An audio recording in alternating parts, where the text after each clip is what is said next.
Hello everyone, मेरा नाम सौरभ राज है। मैंने मास्टर्स वर्ल्ड इकोनॉमिक्स में जेएनयू से कंप्लीट करा है और मैंने सुधांशु सर के गाइडेंस में preparation merit zone education centre से करी थी। अभी इस समय मैं एक एमएनसी में प्लेस्ड हूँ एज अ असिस्टेंट मैनेजर। मेरी सीटीसी है 14 प्लस एलपीए पर एनम। सो आज मैं बेसिकली आप लोगों के साथ ये अपनी जो मतलब प्रिपरेशन स्ट्रेटजी या फिर मतलब जो जिससे आपको मदद मिल सके कि आप भी मेरी तरह मास्टर्स इकोनॉमिक्स में कर पाओ। तो मैं ये वीडियो जो है बेसिकली 3 पार्ट में मैं एक्सप्लेन करूंगा। पहला पार्ट होगा कि what should be the syllabus.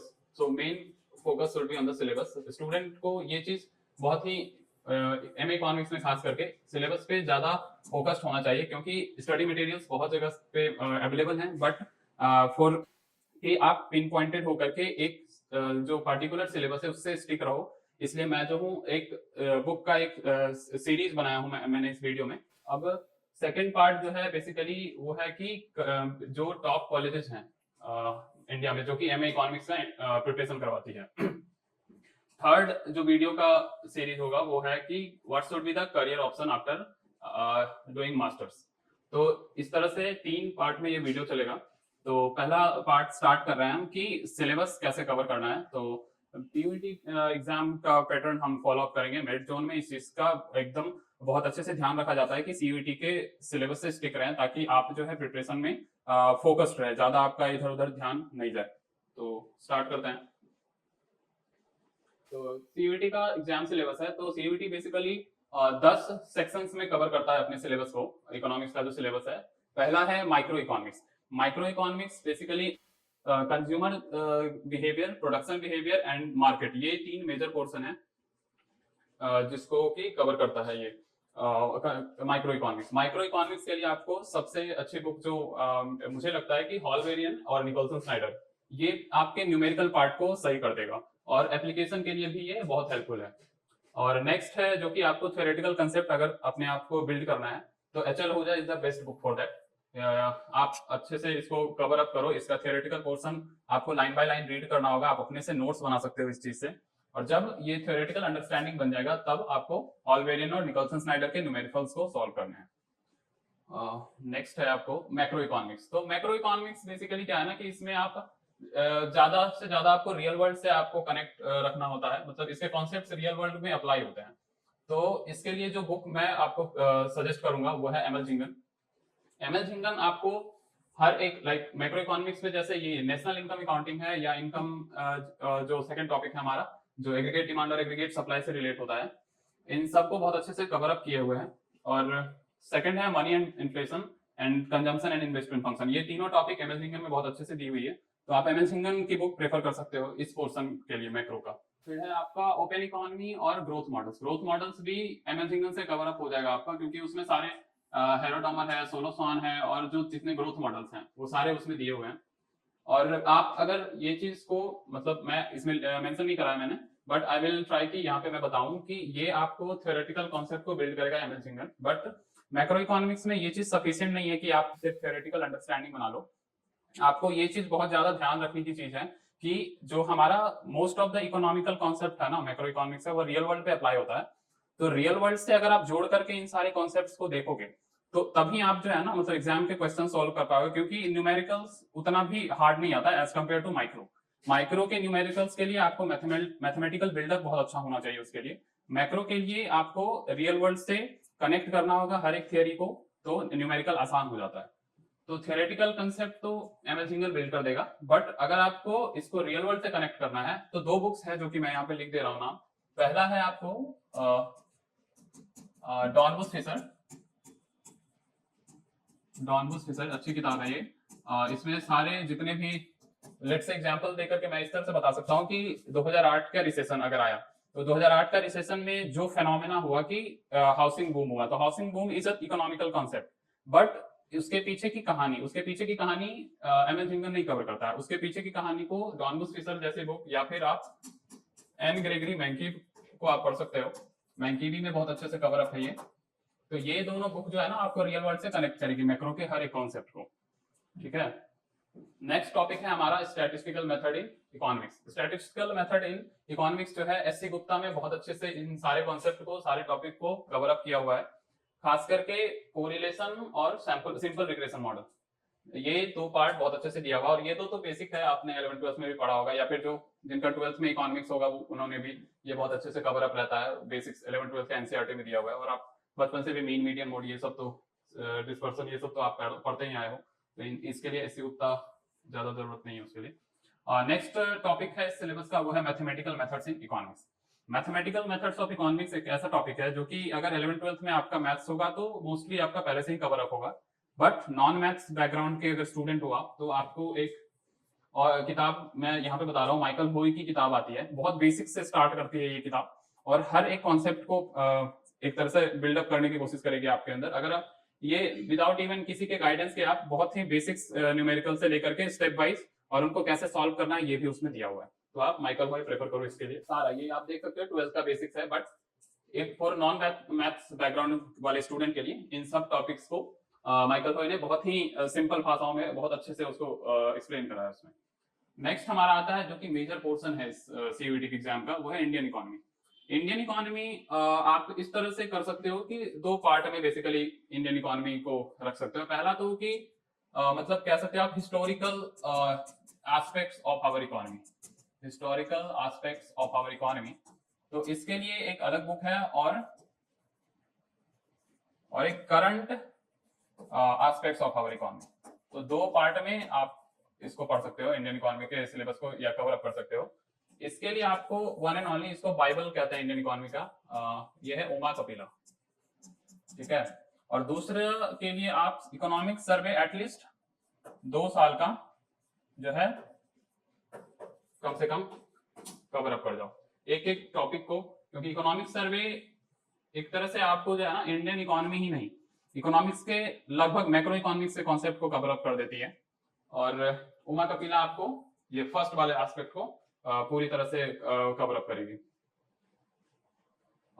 तो आप देख सकते हो सिलेबस के डिस्क्रिप्शन से ही आपको पता लगेगा कि रेलवे एंड इंडस्ट्री ये सब का मतलब, आपको मैंने बताया ना कि करंट और हिस्टोरिकल को इंटरलिंक करके पढ़ना होता है। तो आप अगर स्टार्ट ऐसे कर सकते हो कि उमा कपिला को आप पूरा पढ़ो और उसके बाद इकोनॉमिक सर्वे पढ़ो, तो उससे क्या होगा ना कि हिस्टोरिकल वाले में जो कुछ कुछ वेरिएबल्स या फिर कुछ कुछ कॉन्सेप्ट जो है वो करंट वाले से रिलेट होता है, बट डेटा चेंज होता है। तो डेटा को चेंज होने के लिए ही हम इकोनॉमिक सर्वे भी पढ़ना पड़ेगा आपको। नेक्स्ट है हमारा पब्लिक इकोनॉमिक्स। ये उतना इंपॉर्टेंट टॉपिक नहीं है, बट इससे भी सवाल आ जाते हैं, तो इसके लिए एच.एल. भाटिया करके एक किताब है, वो आप पढ़ सकते हो, बहुत ही हेल्पफुल होगा आपको प्रिपरेशन में। फिर है टैक्सेशन। टैक्सेशन इंपॉर्टेंट टॉपिक है, क्वेश्चंस अच्छे खासे आते हैं इससे, और इसके लिए बेस्ट बुक आपको रहेगी मस्ग्रेव एंड मस्ग्रेव। बहुत ही सारे कॉन्सेप्ट्स को बहुत ही बेसिक से लिया गया है इसमें, और एक एक जो टैक्सेशन के जितने थियरीज हैं बहुत अच्छे से एक्सप्लेन करी गई है इस किताब में। फिर आप नेक्स्ट और लास्ट टॉपिक है हमारे सिलेबस का, वो है इंटरनेशनल ट्रेड थियरी। ओके, तो इंटरनेशनल ट्रेड थियरी के लिए आपको बेसिकली इसमें सारे जिनते एंशिएंट एडम स्मिथ से लेकर के आपको जो न्यू ट्रेड थियरी है, हेक्सर-रोलिन, और जो अभी भी मॉडर्न ट्रेड थियरीज आ रही हैं उन सबको कवर अप किया हुआ है। तो आप इस दोनों में से कोई एक कर सकते हो, मैंने दोनों का नाम लिख दिया है, any one of these will suffice your preparation. Okay, तो आप पॉल क्रूगमैन उठा लो या डोमिनिक साल्वाटोर उठा लो, दोनों में से दोनों में अच्छे से इस इंटरनेशनल ट्रेड के सारे कॉन्सेप्ट को कवर अप है। तो मेरे हिसाब से, बट डोमिनिक साल्वाटोर, मैंने डोमिनिक साल्वाटोर से पढ़ा था, तो आप अपने हिसाब से कोई भी एक चूज करके पढ़ सकते हो। तो ये था हमारा सिलेबस, मतलब जो कि आपको सीयूईटी के मास्टर्स इन इकोनॉमिक्स के एंट्रेंस जितने भी इंडिया में जितने भी कॉलेजेस मतलब यूज करती हैं कि स्टूडेंट्स को लेने के लिए, तो वो सारे कॉलेजेस के लिए आप इस सिलेबस को अगर आप स्टिक कराते हो, साथ ही साथ मेरिट जोन का अगर आपको स्टडी नोट्स आप साथ ही साथ पढ़ते जाते हो, तो मुझे नहीं लगता कि आपको मुश्किल होगा एमए इकोनॉमिक्स के एंट्रेंस को क्लियर करने में। तो ये था पहला पार्ट वीडियो का। दूसरा पार्ट स्टार्ट कर रहा हूं मैं, जिससे कि आपको मोटिवेशन मिलेगा कि क्यों हमें एमए इकोनॉमिक्स करना चाहिए। हाँ, तो ये हमारा दूसरा पार्ट वीडियो का स्टार्ट कर रहा हूं मैं। तो इसमें मैंने सारे जो टॉप कॉलेजेस हैं उसको मेंशन किया है। तो इसके पीछे एक रीजन है कि क्यों मैंने इस तरह से कि कॉलेज का नाम लिखना, फिर उसका ट्यूशन फी लिखना, फिर पैकेजेस कितने ऑफर होते हैं और कौन सा एंट्रेंस एग्जाम के थ्रू हम उस कॉलेज में जा सकते हैं, इसके पीछे का रीजन है। और ये आपको मोटिवेट करेगा कि क्यों आपको एमए इकोनॉमिक्स परस्यू करना चाहिए। तो इंडिया में जो है ना बहुत सारे कॉलेजेस हैं, बट मैंने टॉप 10 को रखा है। उनके बारे में मैं आपको बताऊंगा कि क्या कोर्स स्ट्रक्चर है, कोर्स स्ट्रक्चर नहीं, क्या वहाँ का ट्यूशन फी का स्ट्रक्चर है और क्या पैकेज ऑफर होता है। तो आप देख सकते हो कि ISI सबसे टॉप पे, और इसका फी स्ट्रक्चर है कि आप पर एनम 20,500 है। तो एक बेसिक मतलब आपको मैं इससे बस यही बताना चाहता हूँ कि एक नॉमिनल फी के थ्रू आप इतने अच्छे पैकेजेस पे आप हायर्ड हो सकते हो कंपनी में, जो कि नॉर्मली बहुत ही मतलब वर्थ इट है आपको यहाँ से किसी भी कॉलेज से कोर्स करना। तो आईएसआई टॉप पे है, और आईएसआई का एंट्रेंस बेसिकली अभी सीयूईटी से वो नहीं ले रहा है उसमें, but in future most of the colleges CUET से होने वाले हैं, तो बस इसलिए मैंने इनको नोट डाउन कर लिया है। तो आईएसआई अपना खुद का एंट्रेंस लेती है, वो आईएसआई एमएसक्यूई एंट्रेंस एग्जाम करके उसका नाम है। यहाँ का हाईएस्ट पैकेज 36 लाख गया है 2023 का, और एवरेज 14 है। सेकंड है Delhi school of economics. Delhi school of economics का भी फी एकदम नॉमिनल है, जो कि मतलब कह सकते हो आपकी नॉर्मली बीटेक करना या फिर एमबीए परस्यू करना उसके रिस्पेक्ट में तो कुछ भी नहीं है कि 8,000 पर एनम, 2 साल का कोर्स है आपका, 16,000 में आपका पढ़ाई हो जा रहा है। तो आप इस चीज को आप एज अ मोटिवेशन ले सकते हो कि हाँ we should pursue MA economics. तो इसलिए मेरा बस एक ही रीजन है इन सब चीजों को बताने का कि आप प्रिपरेशन के साथ कैसे मोटिवेटेड भी फील करोगे कि बहुत ही अच्छा रिटर्न ऑन इन्वेस्टमेंट है आपका अगर इस कोर्स को आप परस्यू करते हो तो। और इंडिया में अच्छी अच्छी कॉलेजेस हैं इसके लिए। तो दिल्ली स्कूल ऑफ इकोनॉमिक्स का भी हाईएस्ट पैकेज और एवरेज मोर और लेस सेम है आईएसआई की तरह, और इसको सीयूईटी इस साल से कंडक्ट कराने लगी है, तो ये एक तरह से प्लस पॉइंट है। तो आप मेरिट जोन में अगर आप इस चीज का तैयारी के लिए आ रहे हो तो आप इस चीज को देख सकते हो कि कैसे धीरे धीरे सारी कॉलेजेस सीयूईटी को एज अ यूज कर रही हैं कि स्टूडेंट को इनटेक करने के लिए। तो थर्ड कॉलेज है आपका आईजीआईडीआर। यहाँ का भी फी बहुत ही नॉमिनल है, जो कि 32,000 पर एनम है, और यहाँ का भी पैकेज बहुत ही अच्छा जाता है, आपको हाईएस्ट देख सकते हो आप 26 लाख पर एनम है, और एवरेज भी बहुत अच्छा है 15 है। आईजीआईडीआर अभी सीयूईटी से नहीं ले रही है, बट इसका अपना एंट्रेंस एग्जाम होता है, वो आईजीआईडीआर करके होता है, एमए एंट्रेंस एग्जाम। एमए नहीं, आईजीआईडीआर में बेसिकली एमएससी होता है, एमएससी होता है यहाँ पे। फोर्थ पे आपका जेएनयू। जेएनयू का फी तो मतलब आप देख सकते हो पूरा सेमेस्टर पूरा कोर्स खत्म हो जाएगा आपका 728 रुपीज में, तो इस तरह से सब्सिडाइज रेट है इसका। और यहाँ का भी पैकेज बहुत अच्छा है, 15 लाख है, एंड एवरेज इज 10 लाख। यहाँ भी सीयूईटी स्टार्ट कर दिया अपना इंटेक लेने के लिए। और हैदराबाद यूनिवर्सिटी का भी वही है, 10,000 है पूरा कोर्स का, और यहाँ का पैकेज भी अच्छा है, 14 लाख हाईएस्ट है, एवरेज 6 लाख है। तो इसी तरह से बीएचयू भी मोर और लेस सेम है हैदराबाद की तरह। और नीचे जो है वो कुछ प्राइवेट कॉलेजेस हैं, तो आपको मैं एक चीज दिखा दूं कि आपको ऐसा लग रहा हो कि प्राइवेट कॉलेजेस के फी इतना ज्यादा है, बट चीजें क्या है कि प्राइवेट कॉलेजेस के फी ज्यादा है, बट यहाँ पे क्या है ना कि यहाँ स्कॉलरशिप बहुत मिलती है इन कॉलेजेस में।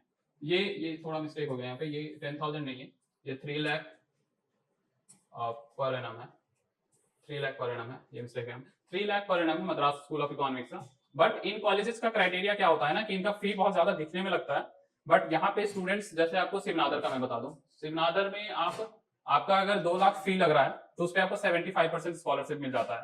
नॉट ओनली 75% स्कॉलरशिप, आप वहां पे एज अ टीचिंग असिस्टेंट काम कर सकते हो। टीचिंग असिस्टेंट मीन्स कि आपको मंथली आपका as a source of income भी वहां जनरेट होता रहेगा, और 12,000 पेमेंट करते हैं वो लोग पर मंथ, जो भी टीचिंग असिस्टेंट वहां पे होते हैं। और नॉर्मली सबका हो जाता है, मेरे बहुत सारे फ्रेंड थे शिवनादर में, उन लोगों को भी मैंने देखा था कि उनका फी तो 2 लाख था, बट अल्टीमेटली अगर देखा जाए तो उनका पूरा साल का खर्च 10,000 से 15,000 होता था, अगर उसको माइनस कर देते थे स्कॉलरशिप से। तो ये डरने की चीज नहीं है कि प्राइवेट में हो गया तो इतना लग जा रहा है, ऐसा कुछ नहीं है। अल्टीमेटली आप वहीं पे पहुंचोगे, इन्हीं सब फी के रेंज में पहुंच जाओगे आप।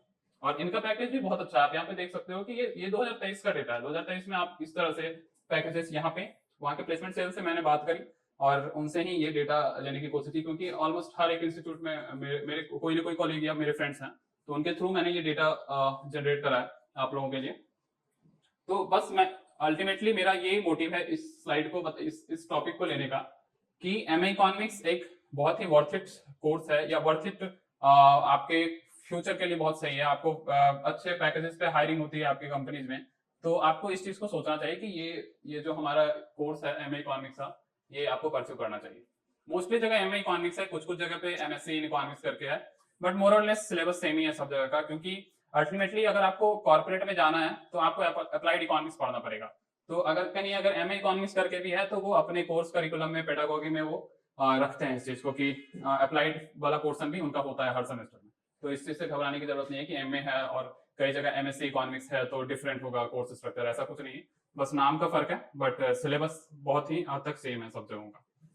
तो ये सेकंड पार्ट कवर अप हो गया आपका वीडियो का। थर्ड पार्ट है बेसिकली कि स्टूडेंट को मतलब वही है, मतलब उसी वीडियो को कंटिन्यू करके मैं बोलना चाहूंगा कि आप और भी ज्यादा मोटिवेटेड फील कर सकते हो इस वीडियो के बाद कि व्हाई शुड यू मतलब आपको क्यों परस्यू करना चाहिए एमए इकोनॉमिक्स। और वो है कि टॉपिक ये है कि करियर ऑप्शंस क्या क्या हैं। तो अभी जिस रिस्पेक्ट में मैं आपको समझा रहा था वो तो था एक कॉर्पोरेट का दायरा। आई मीन कि मेरा मोटिव उसमें था कि आप किस तरह से प्राइवेट सेक्टर या कॉर्पोरेट सेक्टर में आप स्केल कर सकते हो अपने करियर के ग्रोथ को। बट इस स्लाइड में और इस वीडियो में कह सकते हो कि इस वीडियो में मैं आपको यही बताना चाहूंगा कि not only corporate sector, research sector और गवर्नमेंट ऑर्गेनाइजेशन भी बहुत ज्यादा वैल्यू करती है एमए इकोनॉमिक्स के कोर्स के लिए। मतलब आपको मैं फर्क इसलिए बताना चाह रहा हूँ कि बीए इकोनॉमिक्स करके बहुत सारी चीजें जो है, मतलब बहुत सारे जो इन एग्जाम्स हैं कुछ, और ये कुछ रिसर्च एरियाज हैं या कॉर्पोरेट सेक्टर में भी बीए इकोनॉमिक्स का उतना वैल्यू नहीं है।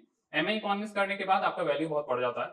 तो अगर इन कॉलेजेस से आप एमए इकोनॉमिक्स करते हो तो आपके पास कॉर्पोरेट में 4 तरह के जॉब रोल्स हैं आपके पास। पहला तो डेटा एनालिस्ट पे, और data analyst average package is 10 lakh for economics grade. For economics grade it is 10 lakh. Data analyst, business analyst भी मोर और लेस सेम है, ये भी अराउंड 8 लाख के रखते हैं। कंसल्टेंट का थोड़ा ज्यादा रहता है, इनका एवरेज 16 लाख आता है क्योंकि ये मैनेजरियल पोस्ट पे जाते हैं। और डेटा साइंटिस्ट भी थोड़ा सा ज्यादा, डेटा एनालिस्ट है थोड़ा सा ज्यादा, 12 लाख इनका रहता है। तो ये था कॉर्पोरेट सेक्टर में कि एमए इकोनॉमिक्स, अगर इकोनॉमिक्स ग्रेड हो आप तो आपको क्या अपॉर्चुनिटीज हैं और क्या ग्रोथ मिल सकता है करियर में। तो ये तो हालांकि पिछले वीडियो का ही कंटिन्यूएशन है, मतलब उसी का थोड़ा सा आपको क्या बोलूं, मतलब कॉर्पोरेट सेक्टर एक स्पेसिफिक करके मैंने आपको एक सेक्शन बता दिया। बट एमए इकोनॉमिक्स करके आप इसी कॉर्पोरेट सेक्टर तक आप सीमित नहीं रह सकते हो। आपके पास 2 और एरिया है, वो है रिसर्च एरिया और दूसरा है गवर्नमेंट ऑर्गेनाइजेशन, जो कि बहुत सारी गवर्नमेंट ऑर्गेनाइजेशन हैं जो कि एमए इकोनॉमिक्स के स्टूडेंट को बहुत ज्यादा वैल्यू देती है। पहले मैं रिसर्च वाले सेक्शन को फोकस कर रहा हूँ। तो रिसर्च वाले सेक्शन में बेसिकली क्या है कि आप पीएचडी कर सकते हो इंडिया से और अब्रॉड से भी। इंडिया में आपके पास टॉप इंस्टीट्यूशंस जेएनयू है, यूनिवर्सिटी ऑफ हैदराबाद है। फॉरेन यूनिवर्सिटी में अच्छे खासे, जैसे मैंने जेएनयू से मास्टर्स कराया तो वहां पर मुझे भी 2-3 प्रोफेसर ने लेटर ऑफ रिकमेंडेशन दी थी मुझे कि आप जो है इंडिया से बाहर जाओ और पीएचडी परस्यू करो। मतलब आपको स्कॉलरशिप मिल जाता है, प्रोफेसर के थ्रू एलओआर मिल जाता है। तो ये एक बहुत ही ज्यादा बेनिफिट है कि आपको पीएचडी वाला एरिया आपके लिए ओपन है एमए इकोनॉमिक्स के लिए, एमए इकोनॉमिक्स करने के बाद। और अब एमफिल हट गया न्यू एजुकेशन पॉलिसी के आने के बाद, तो लोग पीएचडी को बहुत ज्यादा वैल्यू कर रहे हैं क्योंकि उनके पास अब टाइम नहीं है कि आप 1 साल 2 साल, पहले तो क्या होता था कि एमफिल करने के लिए स्टूडेंट जो है 2 साल अपना टाइम ले लेते थे फिर पीएचडी करते थे। तो उसका एक जो आप कह सकते हो कि बैकअप प्लान की तरह जो है ये तीनों काम करता है। वो है रिसर्च असिस्टेंट की जॉब, टीचिंग असिस्टेंट, आप असिस्टेंट प्रोफेसर, अगर आप एलिजिबल हो, नेट आपके पास है तो असिस्टेंट प्रोफेसर बन जाओगे आप, और रिसर्च एनालिस्ट। 3 जो है आपको एमफिल का बैकअप मिल जाता है जिससे कि आपको एमए इकोनॉमिक्स के लिए पीएचडी अगर आप इंडिया से करना चाहो या अब्रॉड से करना चाहो, ये आपको हेल्प करेगा इस चीज में। रिसर्च असिस्टेंट के लिए बहुत सारी ऑर्गेनाइजेशन है, गवर्नमेंट की भी ऑर्गेनाइजेशन है, प्राइवेट ऑर्गेनाइजेशन भी है जो कि आपको हायर करती है। और सबसे अच्छा अभी इंस्टीट्यूट ऑफ इकोनॉमिक ग्रोथ है जो कि रिसर्च एनालिस्ट को और रिसर्च असिस्टेंट को इन सबको रखती है और अच्छी सैलरी देती है, अराउंड 60-70,000 पर मंथ। ये बहुत नॉर्मल है जो कि रिसर्च असिस्टेंट या रिसर्च एनालिस्ट को मिल जाता है। तो रिसर्च में ये सब एरिया है जो कि आप एक्सप्लोर कर सकते हो आफ्टर डूइंग एमए इकोनॉमिक्स। उसके बाद है गवर्नमेंट ऑर्गेनाइजेशन में। गवर्नमेंट ऑर्गेनाइजेशन में भी मैं थोड़ा सा इस चीज को एक्सप्लोर ज्यादा करना चाहूंगा क्योंकि मोस्टली मतलब नॉर्मली स्टूडेंट को ये पता है कि एक आईएएस की जो एग्जाम है यूपीएससी लेती है सिर्फ वही है और एक आरबीआई का है। लोग 2 ही एग्जाम्स जानते हैं कि एमए इकोनॉमिक्स के बाद यही 2 एग्जाम है जो गवर्नमेंट ऑर्गेनाइजेशन में आपको लेके जा सकते हैं। बट यहाँ तक लिमिटेड नहीं है एमए इकोनॉमिक्स ग्रेड के लिए। अब रिसेंटली, पहले नहीं था, अब जो है ये 4 सेक्टर और है जो गवर्नमेंट की है, इसमें एंट्री स्टार्ट हो गई है एमए इकोनॉमिक्स स्टूडेंट के लिए सिर्फ। वो है सेबी ग्रेड ए का एग्जाम। सेबी जो है आपको पता है security exchange board of India, अब अपना एक एंट्रेंस कराने लगी है मोर और लेस सिमिलर टू आरबीआई की तरह। आरबीआई जैसे ग्रेड भी लेती है उसी तरह सेबी अपना ग्रेड ए का एग्जाम लेती है और ये नॉर्मली या तो इकोनॉमिस्ट का पोस्ट निकालती है या मैनेजर का पोस्ट निकालती है अपने यहाँ। फिर है आपको institution regulatory authority of India, insurance regulatory authority of India. तो इसमें भी आपको इसी तरह से मतलब सभी की तरह ही मैनेजरियल पोस्ट मिलेगा। फिर पंजाब नेशनल बैंक भी सेम है। और अब जो है लेटरल एंट्री के थ्रू भी एमए इकोनॉमिक्स के स्टूडेंट को ले रही है यूपीएससी मिनिस्ट्रीज में। जैसे अभी recently ministry of external affairs में 5 वैकेंसी आई हुई थी इकोनॉमिस्ट के रोल के लिए, वो भी यूपीएससी अपने एडवर्टीजमेंट के थ्रू अभी रिलीज कर रहा है, मतलब लास्ट मंथ किया था इसने।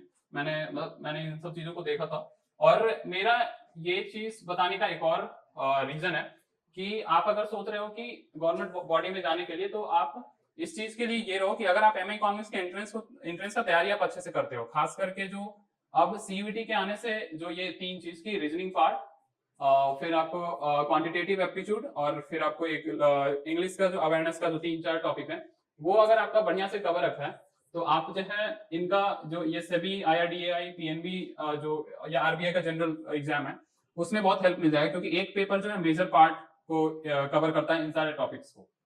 तो इसलिए मैं बताना चाह रहा था, क्योंकि आपको ये चीज पता रहे कि आपको एमए इकोनॉमिक्स करने के बाद भी बहुत ज्यादा करियर ऑप्शंस है, और नॉट ओनली ये जो प्रिपरेशन अभी आप कर रहे हो ये अभी ही नहीं, फ्यूचर में भी आपको बहुत हेल्प करेगा।